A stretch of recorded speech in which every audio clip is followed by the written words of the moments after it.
સરકારને કહે કે દાદાગીરી કરે છે કે અમે પ્રવેશ નહીં આપીએ, થાય એ કરી લો, શું કહેશો? ના, એટલે બહુ સીધી વાત છે કે સુપ્રીમ કોર્ટે પણ આમાં દરમિયાનગીરી કરી અને એ પણ કાયદાના બાબતમાં બહુ સ્પષ્ટ રીતે એમણે કહ્યું કે આ મફત પ્રવેશ આપવાનો છે અને એમની સામાજિક જવાબદારી. પણ સૌથી મોટી વાત, જે રીતે ભારતીય જનતા પાર્ટીની શિક્ષક મુખ્યમંત્રી વાળી સરકાર જે કામ કરી રહી છે એમાં જે મેં અગાઉ કહ્યું હતું કે ઈચ્છા શક્તિનો અભાવ સૌથી મોટી વાત છે. બેન દર્શનાબેને જે હમણાં વાત કરી તે આ આંકડાઓની વાત નથી, આ તો જે છે તે ખરેખર લોકોને કંઈ ગુમરાહ કરવાની વાત છે. આ કાયદો છે અને કાયદો જ્યારે અમલ કરવાનો હોય ત્યારે એનો પાયલોટ પ્રોજેક્ટ ન હોઈ શકે.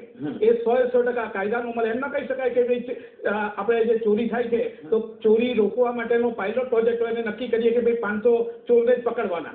એ તો જ્યાં ચોરી થાય ત્યાં પકડવા જાય. એમ આ જે છે તે મૂળભૂત અધિકાર છે અને એ કાયદાની અંદર ગુજરાત સરકાર પાયલોટ પ્રોજેક્ટ બનાવીને એમની પોતાનું કુશાસન અહીંયા સાબિત કરી રહી છે. અને એ જ સરકાર જે પ્રવેશ ઉત્સવ કરે છે, જે ગુણોત્સવ કરે છે અને એ પછી પણ આ જે બંધારણીય અધિકાર છે એના પાયલોટ પ્રોજેક્ટ કરીને કાયદાની અને એના કરતા પણ બંધારણની મોટી મજાક કરે છે. અને એ રીતે ગુજરાતના બાળકો સાથે જે અન્યાય થઈ રહ્યો છે એમાં કોર્ટે એક ચોક્કસ દિશા સૂચનની વાત કરી છે, પણ એની અંદર જે રીતે 75% બાળકોને ખાનગી શાળાઓ પોતે ફી લઈને જે રીતે પ્રવેશ આપે છે અને એમાં સરકારની કોઈ દખલગીરી નથી, એ સ્વાયત્ત છે.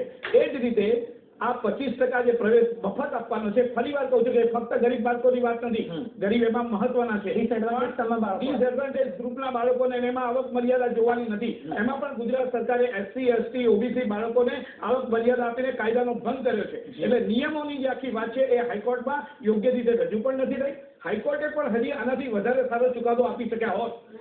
અગત્યની વસ્તુ એ છે કે RTE right to education act જે સ્પિરિટથી અમલ થવો જોઈએ ત્યારે ગુજરાતના મુખ્યમંત્રી પાસે જે શિક્ષક રહ્યા છે, હું વારંવાર કહું છું, એમની પાસેથી તો એક ચોક્કસ અપેક્ષા રાખી શકાય, પણ એનો અમલ નથી થયો અને હાઈકોર્ટનો દંડો એમ વાર ખાવાનો વારો. એટલે ત્યાં એવો દાવો કરવામાં આવે છે કે સ્પિરિટનો અભાવ છે અને એ જો કદાચ આવે તો આ જે વંચિત બાળકો છે તેમને પણ શિક્ષણ મળી શકે, તેમનો જે અધિકાર છે તે પ્રાપ્ત થઈ શકે. તો દર્શક મિત્રો, આ